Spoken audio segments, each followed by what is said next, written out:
আসসালামু আলাইকুম রহমতুল্লাহ। সম্মানিত দর্শক, আজকে আমরা জানব চোখ বন্ধ করে 3 বার সূরাতুল কাউসার পাঠ করলে কি হয়, কি লাভ হয়।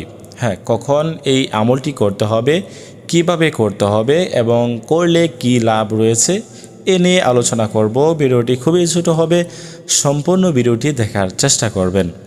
সম্মানিত দিনী ভাই বোনেরা, যারা এই চ্যানেলে নতুন আসছেন, এখনও পর্যন্ত চ্যানেলটি সাবস্ক্রাইব করেন নাই, অবশ্যই চ্যানেলটি সাবস্ক্রাইব করে পাশে থাকবেন। এই চ্যানেলে আরও নতুন নতুন ভিডিও আসবে ইনশাআল্লাহ। তো যারা এই আমলটি করবেন সম্মানিত দর্শক, তারা অবশ্যই আমাকে কমেন্ট করবেন।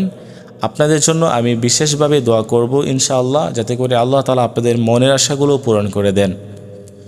সম্মানিত দর্শক, এই আমলটি আপনারা কোন সময় করবেন? এই আমলটি আপনারা যে কোনো সময় করতে পারেন, তবে আপনারা চেষ্টা করবেন এরকম একটি সময় করবেন যে সময় আপনি পবিত্র থাকেন, পবিত্র অবস্থায় পবিত্র স্থানে বসে আমলটি করার চেষ্টা করবেন। প্রথমে এই আমলটি করার উদ্দেশ্য করে আপনি একটি জায়গায় বসবেন, বসে প্রথমে 3 বার ইস্তিগফার পাঠ করবেন, আস্তাগফিরুল্লাহ আস্তাগফিরুল্লাহ আস্তাগফিরুল্লাহ। তারপরে 3 বার দুরূদ শরীফ পাঠ করবেন, যেই দুরূদ শরীফ আমরা নামাজের মধ্যে পড়ে থাকি, দুরূদে ইব্রাহিম। আল্লাহুম্মা সাল্লি আলা মুহাম্মাদিন ওয়া আলা আলি মুহাম্মাদ কামা সাল্লাইতা আলা ইব্রাহিম ওয়া আলা আলি ইব্রাহিম ইন্নাকা হামিদুম মাজিদ। আল্লাহুম্মা বারিক আলা মুহাম্মাদিন ওয়া আলা আলি মুহাম্মাদ কামা বারাকতা আলা ইব্রাহিম ওয়া আলা আলি ইব্রাহিম ইন্নাকা হামিদুম মাজিদ। এরকমভাবে 3 বার দুরূদ শরীফ পাঠ করবেন। যারা এই দুরূদ শরীফ পারেন না, তারা শুধুমাত্র সাল্লাল্লাহু আলাইহি ওয়াসাল্লাম কয়েকবার পাঠ করে নেবেন, সাল্লাল্লাহু আলাইহি ওয়াসাল্লাম সাল্লাল্লাহু আলাইহি ওয়াসাল্লাম। তারপরে আপনারা কি করবেন, সূরাতুল কাউসার পাঠ করার সময় 3 বার পাঠ করবেন। পাঠ করার সময় অবশ্যই এভাবে চোখ বন্ধ করবেন, এবং চোখ বন্ধ করার মূল উদ্দেশ্য হচ্ছে আমাদের ধ্যান, খেয়াল, মনোযোগ যাতে আল্লাহ তাআলার দিকে থাকে।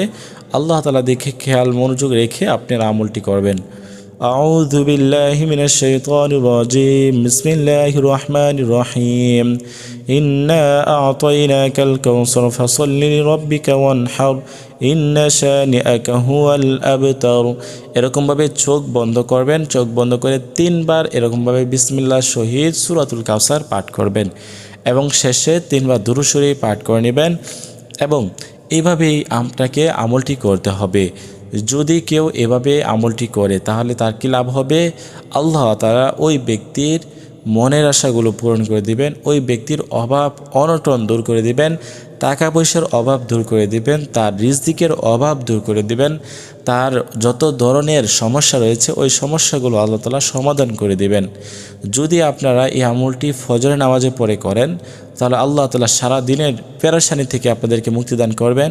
এবং যদি মাগরিবের নামাজে পড়ে করেন, তাহলে আল্লাহ তাআলা আপনাদেরকে সারা রাতের জন্য আপনাদেরকে একজন ফেরেশতা নিয়োজিত করে দিবেন, যে আপনাদেরকে কি করবেন, পাহারা দিবে, সারা রাত আপনাকে হেফাজত করবে, এবং আল্লাহ তাআলা আপনার সকল ধরনের মনের আশাগুলো পূরণ করে দেবেন ইনশাআল্লাহ। তো এই আমলটি আপনারা বেশি বেশি করার চেষ্টা করবেন।